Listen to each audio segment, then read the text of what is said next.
નમસ્કાર ખેડૂત મિત્રો, આપની સમક્ષ એક નવા ફળ પાકની માહિતી આપી રહ્યો છું. તો તમારી નજર સમક્ષ આ જે ઝાડ દેખાય છે એને આંબળાનું ઝાડ કહેવામાં આવે છે. આંબળાનું ઝાડ એકંદરે મિત્રો આપ જાણતા હશો કે હજારો બીમારીની અંદર આંબળાનું ફળ કામમાં આવતું હોય છે. અને આંબળાને ફળની જો મેં પ્રાથમિક વિગત જુઓ તો જુઓ આના પાન આંબલી જેવા એકદમ નાના પાન આવતા હોય છે.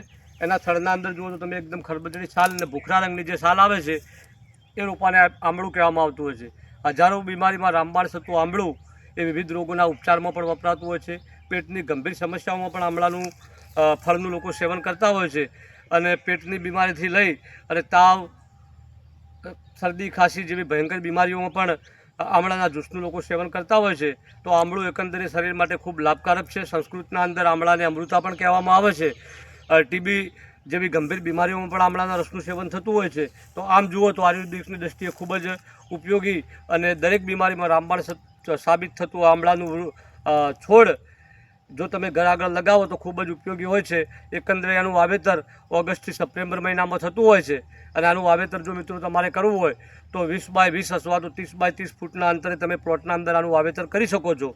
અને મિત્રો જો તમે આનું બીજ દ્વારા વાવેતર કરવા માગતા હોય તો આનું બીજ લઈ અને પાણીની અંદર લગભગ 24 કલાક સુધી પલાળવું પડે છે. અને પલાળ્યા પછી જમીનના અંદર તમે આનું બીજ નાખો તો ખૂબ જ ઝડપથી અંકુરિત થઈને રોપો તૈયાર થતો હોય છે. પરંતુ તમે બીજ દ્વારા જે આંબળું વાવ્યું હોય તેના ઉપર ફળ લગભગ 5 થી 8 વર્ષે આવતા હોય છે.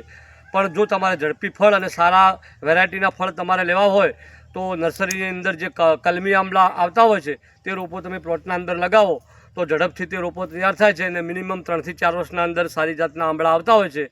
આંબળાની વિવિધ વેરાયટીની વાત કરું તો આંબળાની અંદર કંચન વેરાયટી પણ ખૂબ સારી હોય છે. NA7, NA5, કૃષ્ણા, ચિત્રક જાતની ઘણી વિવિધ વેરાયટીઓ હોય છે. અને જેવો પ્રદેશ એ પ્રમાણે એની વેરાયટીઓ સેટ થતી હોય છે. તો કંચન ને NA7 પણ ખૂબ સારી વેરાયટી ઉપલબ્ધ બજારમાં જોવા મળતી હોય છે. એ સિવાય વારાણસી નામની જે વેરાયટી હોય છે તે પણ ખૂબ સારી વેરાયટી હોય છે. તો તમારા વિસ્તાર પ્રમાણે જે અનુકૂળ વેરાયટી હોય એ વેરાયટીનું ફળ જો તમે ખેતરમાં લગાવો તો ખૂબ સારું મબલક ઉત્પાદન આપે છે. અને બજારમાં આના ફળની ખૂબ ડિમાન્ડ પણ હોય છે. તો ખેડૂત મિત્રો તમે આંબળા વાવવા માગતા હોય તો ભરપૂર ઉત્પાદન આપતો હોય છે. અને રેસા વગરનું જે કંચન વેરાયટી આવતી હોય છે, કંચન વેરાયટી પણ બજારમાં ખૂબ વેચાતી હોય છે. અને શિયાળામાં લોકો આનો ભરપૂર ઉપયોગ મુરબ્બામાં કરતા હોય છે. બરાબર, આંબળાની કેન્ડી પણ બનાવતા હોય છે. અને આંબળાનો રસનું પણ સેવન કરતા હોય છે. બરાબર, એકદમ ફાઇબર અને વિટામિન સીથી ભરપૂર આ આંબળાનું ફળ જો નિયમિત સેવન કરવામાં આવે તો હજારો બીમારીમાં રામબાણ સાબિત થતું હોય છે. તો ખેડૂત મિત્રોને ભલામણ છે કે શરીર માટે લાભદાયક અને જો તમે ખેતી કરવા માગતા હોય તો ખૂબ સારું ઉત્પાદન આપી અને આજીવિકા મેળવવા માટે ખૂબ જ સારો સ્ત્રોત આંબળો છે. તો દરેક ખેડૂત મિત્રોને ભલામણ છે કે તમારા શ્વાસ માટે અને જો તમારી આજીવિકા કમાવવી હોય તો ઘણા રોપા તમે આંબળાના વાવી શકો છો.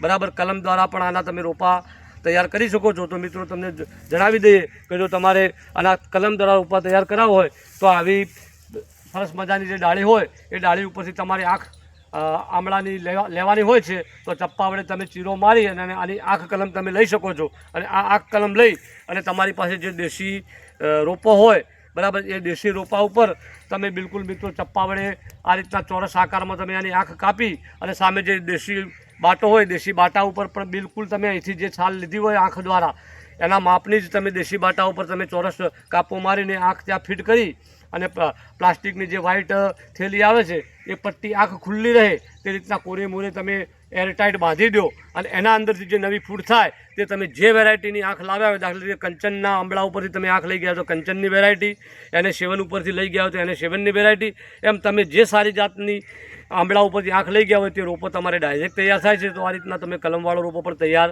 કરી શકો છો અને બજારમાંથી કલમવાળા રોપા લાવીને પણ વાવી શકો છો. તો એકંદરે ખૂબ જ મબલક ઉત્પાદન આપતું આ આંબળાનું ઝાડ મિત્રો આપ વાવવા માગતા હોય તો જે માહિતી આપી એ પ્રમાણે વાવી શકો છો. આભાર.